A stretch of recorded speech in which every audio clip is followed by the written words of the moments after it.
This is the halftime show with Omar Adori on Pulse 95. What's on the menu today? Right, Karim Benzema is back in a shock return to France. Now, for those that don't know, Karim Benzema plays for one of the biggest clubs in the world and has been consistently scoring for Real Madrid for years. But he's also been very controversial, and he happens to be one that represents, let's say, his roots pretty strong. So why has he been excluded from France? And why the shock return for Didier Deschamps? That's going to be on segment today. We also have on the menu today the psychology of returning to something that you love. Let that sink in for a second. Now, for example, I'm going to put myself in a scenario. When you coach and you have a lot on the line and you come back and you coach a new bunch of players, that's a situation I was in the other day, and I'm going to share that with you today. Have you guys been in a situation where you've returned to something that you love, but you're not quite sure where you're at? So that we're going to share that with you as well on the menu. And then finally, Tyson Fury and Anthony Joshua. We've been talking about that on the show. It's going to happen. It's going to happen. It's going to be in Saudi, August 14th. It's not going to happen yet.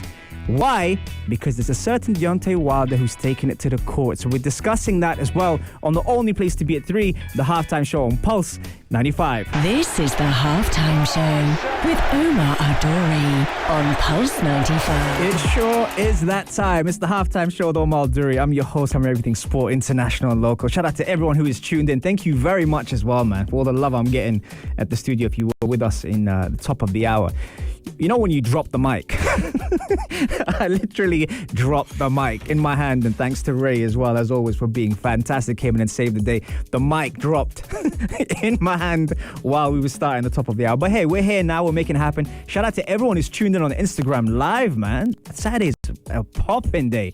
Maria, Flo, Zara, Megan, who else we got? Fahad, Ikram, SL Fit, Ala, Amal, our very own Amal we had on the show, Sophia, Khalid, Ashraf Abdul Hadi from the UK as well, Spicy, Rashid, Baz, who else? Kulthum as well. Yeah, thank you very much for connecting. We got a lot of stuff to talk about today.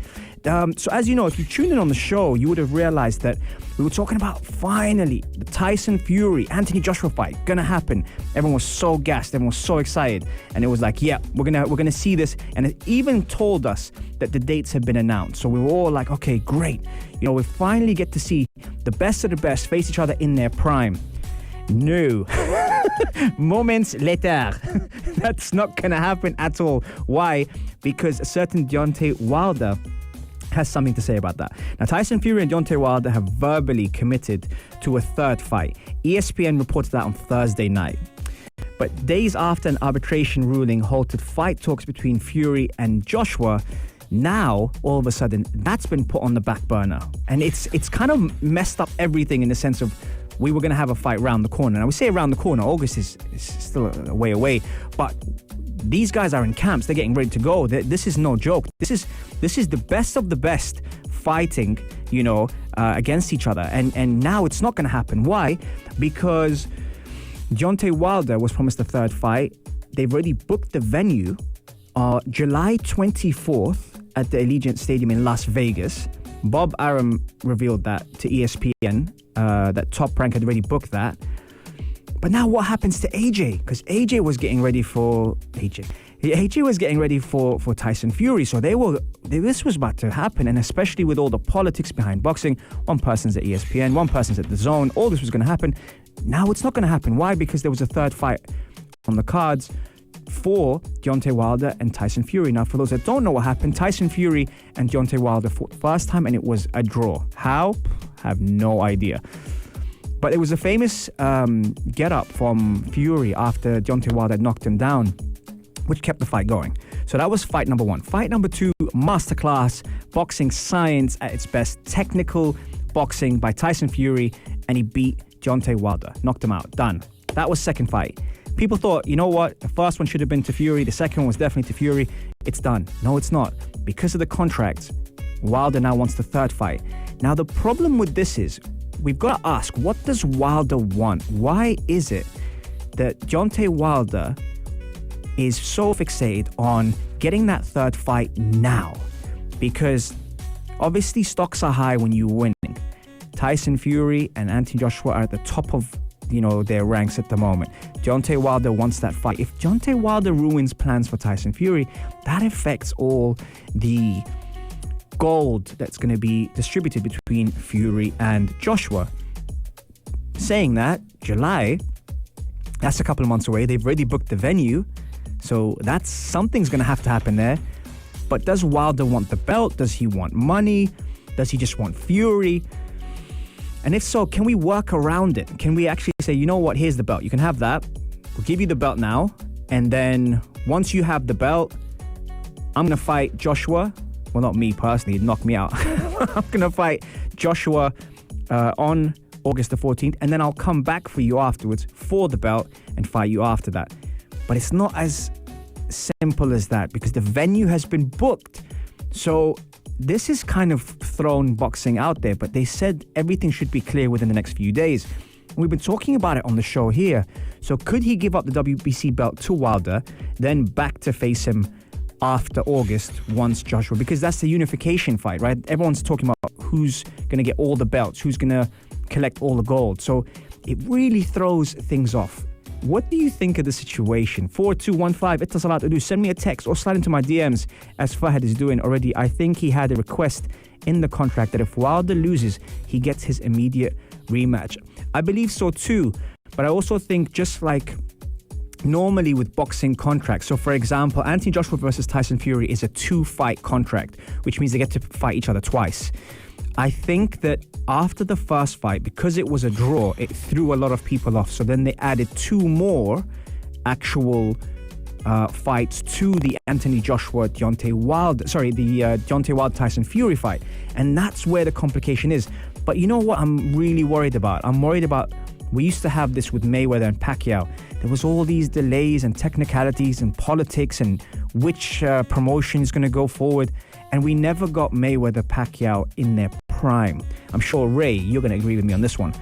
Not having the best of the best fight each other at that time is kind of something which you would delay if you feared someone. But I don't think Anthony Joshua and Tyson Fury fear each other. I just think Deontay Wilder wants a piece of the cake right now. And right now, the two dominating forces in the heavyweight division is Tyson Fury and Anthony Joshua. And I'm just worried we're going to get this vibe again where it's going to be dragged. And then what happens to the belts? If someone does lose a boxing match, obviously mentally, what kind of capacity are they going to be in? What kind of frame of mind are they going to be in?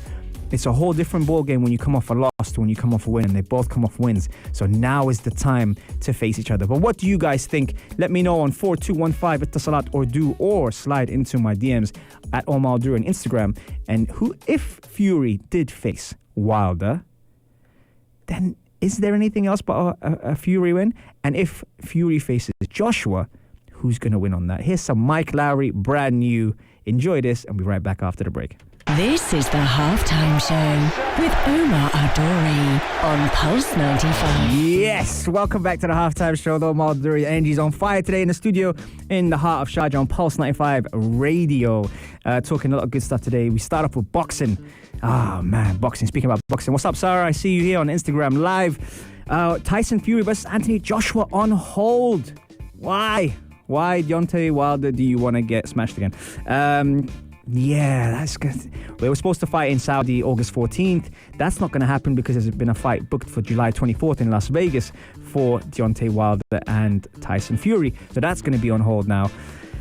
But yeah, now we're going to be talking about the return of Karim Benzema. Now, for those that don't know Karim Benzema, he is very well established football figure in the world. He plays for one of the biggest clubs in Real Madrid and also has been consistently scoring for Real Madrid for years. But why hasn't he been included in the France setup with his coach Didier Deschamps?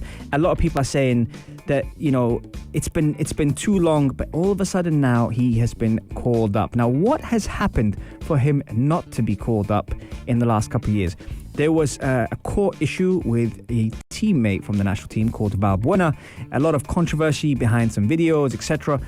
But Karim Benzema was obviously is a huge name and was punished for doing so. Now, when he did get punished for that, a lot of people said, obviously, because Karim Benzema's roots are not obviously from France, then it had something to do with the alleged racial situation because of how things are at the moment with politics in sport.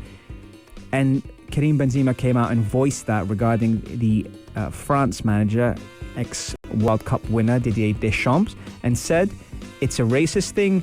That obviously got put out. They never spoke, and it was madness. How one of the best strikers in the world is not involved in the national team for France. Now, saying that, when you know what the France team is like, they are stacked right now.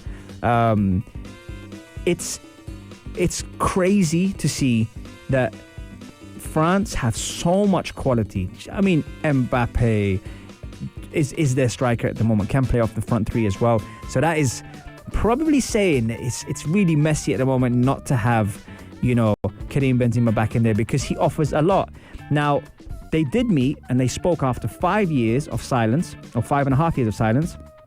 There's been a lot of opportunities, ego, stubbornness, you can name it. But they spoke again, and it was something where Didier Deschamps called him up and had a word with the national team for France and said, do you guys mind?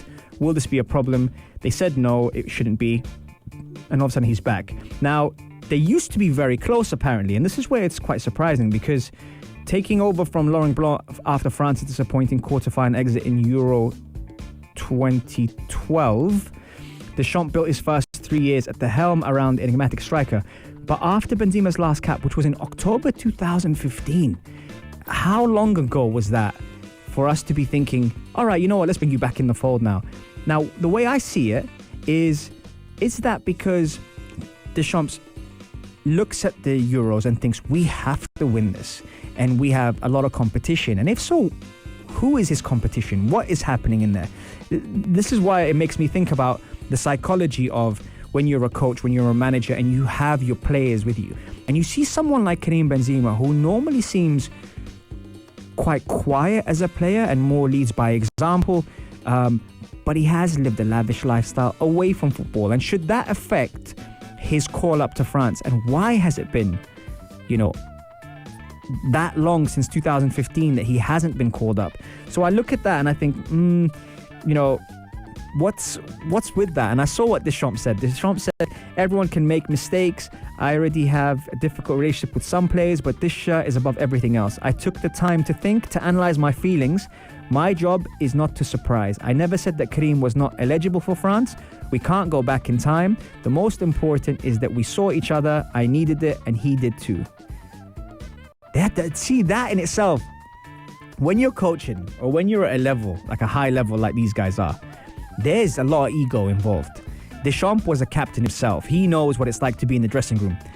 When you start to say I and you instead of the team, the one thing he did say was the shirt is obviously bigger and heavier than either one of us. So I'm glad he was managed to put his ego aside. I can speak from experience. I've had players, who have been on my teams in the past who were massive, massive personalities. Okay. But saying that, I had to almost put my personal feelings aside just to get the best out of them for the team. Now, whether I agreed with the way they reacted or acted towards me, probably not. But this is where, as a coach, sometimes you kind of have to swallow your pride a little bit and do what's best for the team. And then you can reflect on it afterwards. And how you are with someone away from the game, that's a different story. You don't have to be their friend. They don't have to like you. But if they know that you are there for the purpose of the team, then that's the main thing. And this is why Benzema himself said didn't understand why he was dropped back in 2015. He didn't understand why the Real Madrid accused him of bowing to the pressure of racist part of France. That's what we were talking about earlier. Those two used to be very close. So why bring in the racial element for not being selected? And by the way, for those that don't know who Karim Benzema is, he's a top footballer and someone who's done it at the highest level. So it wouldn't be because of his ability that he wasn't selected. And that's where I kind of question Deschamps. Normally, I tend to side with the manager or the coach. I always tend to think, there's always something they know that we don't. And I'll give you a very, very quick example. When I was coaching a couple of years back in a tournament, a massive, massive tournament, and we got knocked out in the semi-final, some of the players that I used to coach were doing some punditry on TV. And when asked about my decision to play certain players, they were like, I don't know why he did that. And I don't know why, he picked player A and player B over player C and player D. It was a bad decision by the coach. But here's where these players didn't understand. They didn't understand what was going on behind the scenes. The reason why those players were selected was because they were performing a certain way to what the game plan was. They weren't going out for their individual rewards, they were going out for the team awards. And that's why I rewarded them by starting them in that tournament. And what I couldn't say, and this is where, again, you've got to be careful what you say in the media. What I couldn't say is, what do you guys know? You don't know what's happening behind the scenes. You don't know what's happening in the camp. The reason why I played them was because that was the best thing for the team and not for the individual, recognition. I couldn't say that. And you kind of have to stay quiet and you have to bite the bullet. And one day you can explain it to those people if they want you to, if they ask you for your opinion. But that's what I'm saying. This situation is very, very similar. But that long ago, 2015 is a long time, and Karim Benzema is a top player. So what had happened really for Deschamps to remove him, apart from the controversy with Valbuena? That's what I'm asking. What do you guys think? 4215 Itasalat or do. Let's take a quick break. Blessings remix. Yeah, what? Let's do this, man. Here we go. This is the halftime show with Omar Adori on Pulse 95. It sure is that time. It's the halftime show with Omar Adori, your boy on Pulse 95 Radio in the heart of Sharjah. We're having some fun today. If you missed out the show, don't worry. You can catch all the podcasts on Apple, Spotify, SoundCloud, or on Rami. Or if you prefer a visual, head over to the YouTube channel. It's Pulse 95 Radio. We got some fantastic guests covering some wicked topics like mental health, gut health, and how much the brain impacts the body in performance and recovery. Right, okay, couple of questions coming in. Why the secrecy in the real reasons for the Deschamps Benzema situation? Okay, so here's my take on that. I think a lot of things, as I alluded to in segment 2, a lot of things happen behind the scenes that we don't know about. Now, whether that's regarding player power, whether that's regarding even contract talks, whether that's regarding training performances, there's a lot of things where certain people show different things in the camp. Now, international's obviously different to club because club is every day. International's only for a short period of time. And even what I learned for when I went to Africa and I worked in Senegal for the African Nations Cup, what I learned is you're only with the players for 6 weeks. You won't see them after that. That's if it's a major tournament. If you got international friendlies, that's only for a week to 10 days max that you spend time with these players. Now, what they bring into the camp mentally as well, the psychology of what they're going through, they bring that kind of energy in. So to answer your question, I think there was a lot of conflict between Deschamps and Benzema, especially after the Valbuena Benzema court case. And Benzema could still get in trouble for that, by the way, and it's still ongoing because there was a situation that happened between them two, and Benzema was around Valbuena at the time when something got released, and so therefore it was an easy target to tackle a big name and exclude him from that. But that was a long time ago. So I think that's why the secrecy of that is probably down to what they're allowed to say and what they're not allowed to say in the media, in the public. But if you ask the players normally know, and that's the teammates. And that's why I think if Benzema was guilty, or if there were things that weren't healthy for the France national team, I don't think he'd be allowed to come in. And Deschamps was asked, are the players, current players, okay with Benzema coming in? And here's what I see. Some of those players, especially at the age that they're at, would have looked up to Benzema when he was involved in tournaments. Because if you look at, his career, Euro 2008, he was called up for the first time in the national team, and that was by Dominique. And Raymond Dominique was definitely someone who was very, very tricky. That's November 2006 for the team's friendly against Greece is when it all started. Then you look at 2010 World Cup. Reports after Euro 2008, Benzema remained a regular in the team, so that was going through fine. Euro 2012, he returned to the national team again, and this time a different coach, Laurent Blanc. 2014, he scored his first goal for the France national team since 2012 against Australia. That's another thing. And then you go forward to Euro 2016 and 2018, and they announced that he would not be picked for the tournament. So you see, you look at his play and the way he interlinks, so many things. And also, I think the whole racism and I think the whole situation with Karim Benzema is because he's originally from Algerian roots. And of course, Karim Benzema, I mean, it's not very French, is it? So we know that some of the best French players, Zinedine Zidane, come from those roots. But there is a huge community in France that are from those roots. So to call it racism, or to call it, it's very, very delicate, and it's very, very touchy. You can't be using words and terms like that if there's no substance behind it. So the fact that Deschamps has allowed him back in shows that they've put their differences aside, and also it shows that Olivier Giroud as well. Olivier Giroud has done fantastic for France. He's one of those athletes or players, for those that don't know Giroud, he's one of those people that's very much a team player. He doesn't care about the scoring records. He went a whole tournament without scoring, but he brings in the best out of the others. So now with Giroud not playing regularly for Chelsea, Karim Benzema has been brought in, who's been playing regularly for Real Madrid, who could win the league today. I mean, the odds are against them. Atletico Madrid are favourites. But see, this is what I mean by the psychology of when you bring someone in, a big personality, will they disrupt the group that you have, or will they be a team player? And if so, the young players must be thinking, wow, Karim Benzema's back. The older players must be thinking, oh no, that means I'm not playing. Or some of them already play with him in La Liga, or played in the Champions League against him. So there's so many factors here, you see. There's so many factors that work. But what I like about the situation is I like it personally when I see a player or an athlete that gets on with the hard work and does things the proper way, and eventually you can't ignore them. I've said this to some of my footballers and my athletes in the past, work so hard that they can't look past you. And then when you get the recognition, it's not a fluke. We've seen athletes from all sorts of sports be able to adapt. Some people have said to my athletes, or even myself in performance sometimes, is, I didn't think you could do that. Well, that's because your head is down and you're working hard. You don't have to tell people what you're going to do. You just have to do it.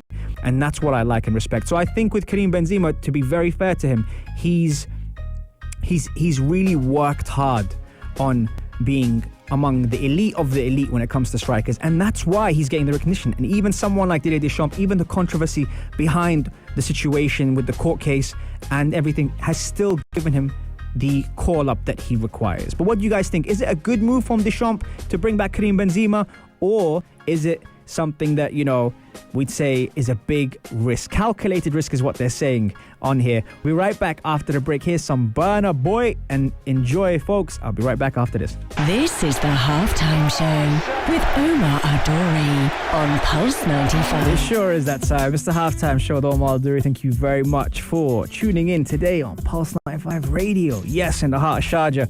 Shout out to AFC versus City FC championship game. We got a couple of my players who are playing in a final game today. Big game. Almas, Tara and Amelia. So yeah, if you're watching now, make sure you screen record it and post it and share and like and love and all that kind of stuff. And hopefully, I mean, I'm kind of tired because I obviously got players on both teams. So hopefully it's a good game, just as the other final was that we won. Okay, so a couple of things we mentioned today. We mentioned Anthony Joshua versus Tyson Fury is on hold because of Deontay Wilder, the return of Karim Benzema, and also obviously we've been taking your questions in at the moment. But I think like something that's got me thinking is the psychology of like returning to something that you love.